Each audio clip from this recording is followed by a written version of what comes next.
Hi everyone, my name is Dizzy Lesimanyoni and welcome to my YouTube channel, and I hope that we are going to journey together. Please don't forget to like, share, subscribe. Please invite your friends and your family. Let's hop in and have a talk, all right? So, like the introduction says, going through the broke period between 2019 and 2020. Ooh, I will never forget that. But just to give you a background story, so I was already working at that time. I already had my son. And I just went very broke, man. I made some very bad financial decisions in my life as a new person entering the corporate world, entering the workspace. So I was not very financially savvy and financially literate.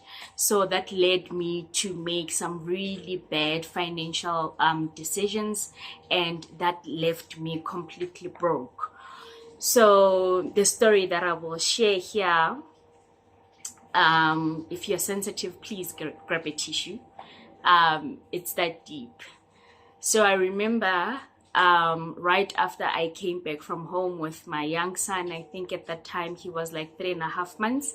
So I was going back to work. And funny enough, I was suffering from postmortem depression, and I didn't even know at that time that I had depression.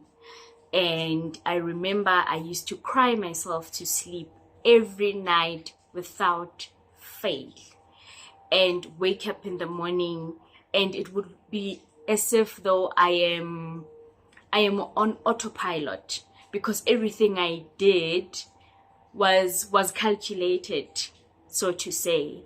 So I remember this one month where, after all the debits have gone through, it was payday on the day, so all my debits have gone through, and the only thing that I was left with in my bank account was 170. Imagine. So I had not paid for my rent, I had not paid for my child's care, I had not bought nappies, I had not done anything, and the only thing I had was 170. So it was tough. And I remember going into Pick n Pay with that 170 in my bank account and buying the minimalist things that I could find. And that was 1 kg of Millimil. And that was also, I remember I also bought, I think it was chicken gizzards or chicken hearts, somewhere there. I also bought a purity for my son for that day. And he was lactose intolerant, so his milk was quite pricey, and he had an appetite for days. So that means, and those that know the Isomil tin, there's only like a medium-sized tin, so there is not a bigger tin. So if you want it to last, you need to buy 2 or 3 tins for it to last you the rest of the month. Yeah, I was breastfeeding, but during the day, obviously, when he is left at childcare, then he will be left with his bottles. So that didn't last me very well. So yeah, I don't know how I made it through. I don't want to lie to you guys. All I can say is, but God came through for me in ways that I could never thank him enough for. I pulled through. I don't know how.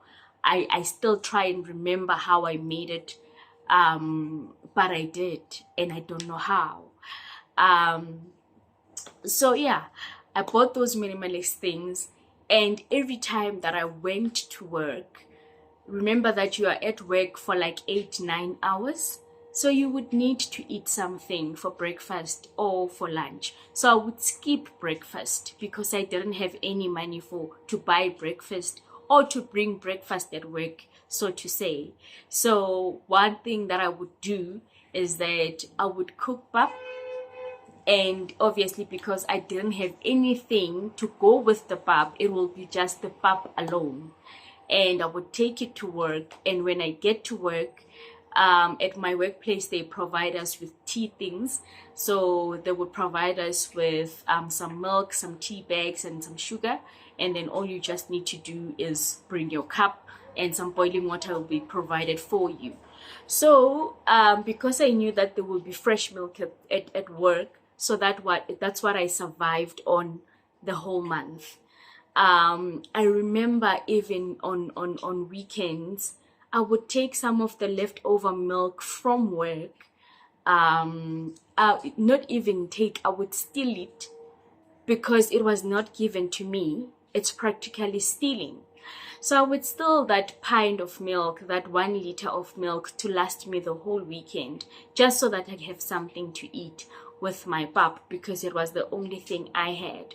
And trust me, I was never the girl that looked like there are problems. I would make sure that I clean up nicely, and when I close the door, you wouldn't know what is happening behind closed doors. And when I come out of my place of residence at that time, I would look and smile and laugh with everyone as if nothing is going on. And unfortunately, I couldn't go back home because home was a little bit too far. And traveling to work from home, it was gonna cost me money that I didn't have. But I pulled through. I remember even on Sundays when I have to go to church, I would walk, I think a distance of about 2 to 3 kilometers, or 2.5 if I'm not mistaken, just to get to church. And I told myself, if there's one thing I will do, is to go to the house of the Lord. I am going to go. How I reach there, it's none of my business. God has given me legs, so that means I'm going to walk. So I would walk to church and get to church and worship the Lord, and after church and walk right back. And obviously I would be dead tired by then, and I will just sleep early on that Sunday. So that is what happened to me, but the Lord saw me through. I don't even want to lie to you.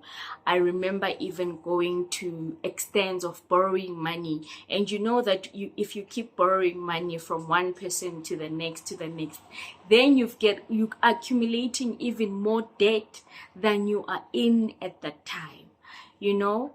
So what I did was that when I came back from maternity leave, prior that, when I started at this company, because I started at my new position, and then the month end of that month, it was in October, then I had to go on maternity leave.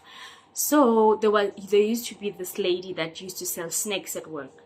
So when I came back from maternity leave, I asked, where is this lady? And they tell me, no, she retired. I'm like, oh, okay. So none of you guys thought they must now sell snake at work. They are like, no, we've never really thought about it.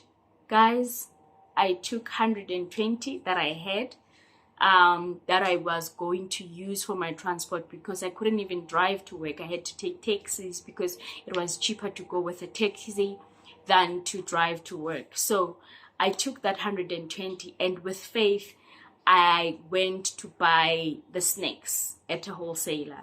So I bought 2 different flavors, and I came with them to work. So the first time I came with them to work, so I was quite shy. I wasn't able to market and advertise and tell people that I am selling snacks and all of that. Only the department that I worked in knew that I was selling snacks, and little by little, people started knowing that I'm selling snacks. So I just told myself to say, you know what? I just need to break out of my shell and start advertising these snacks if I want to make some profit out of it. So I broke out of my shell and I started telling people that I am selling snacks. And can I tell you what? The snacks will fly off the shelf. Like within a day, they would finish 2 bags. And I remember some people would even tell me the flavors specifically that they wanted me to have stock on. And when I come with that specific flavor, people would buy those snacks, like 6-7 packets at once. So that means I didn't have stock that would stay over. So every day I had to pass by the wholesaler to buy more snacks, because that is how fast they were selling. So that is how I was able now to make profit. And with that profit money, I was able now to travel to and from work, and obviously have the money to buy more snacks to sell at work, and also buy the little things that I can with the rest of the money, which will be my son's purity and maybe some bread to eat, because I didn't make that much of a profit to can go crazy on buying groceries, right? So yeah, that was the struggle. So it went on for months until they changed the floors that we were in. So with us changing the floors that we were in, then I lost my clientele, because people thought that getting to where I was too far from them.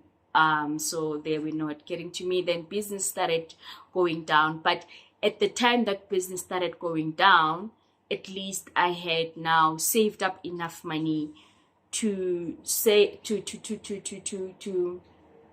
be able to do some of the things, you know. So what I did to now start closing the debt that I had at that time was start with the smallest debts and work my way up.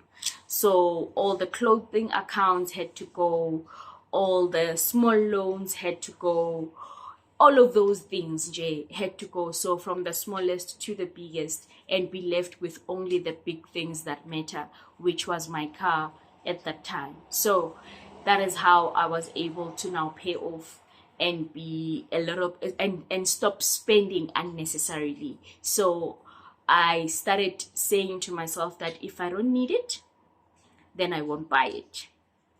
There is no need for me to buy a new dress. I can just wear what I have in my wardrobe. And if somebody has something to say, baby, I don't care. I got to that stage. And to this day, I live by that mantra.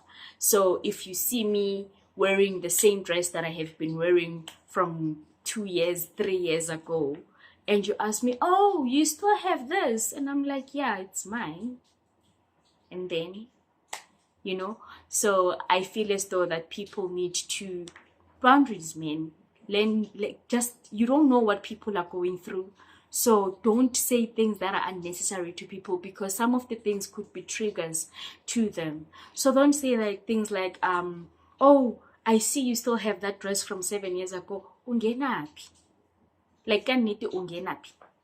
Akunala ungena khona. So don't fagger yourself in things that don't want you. That is all I am saying.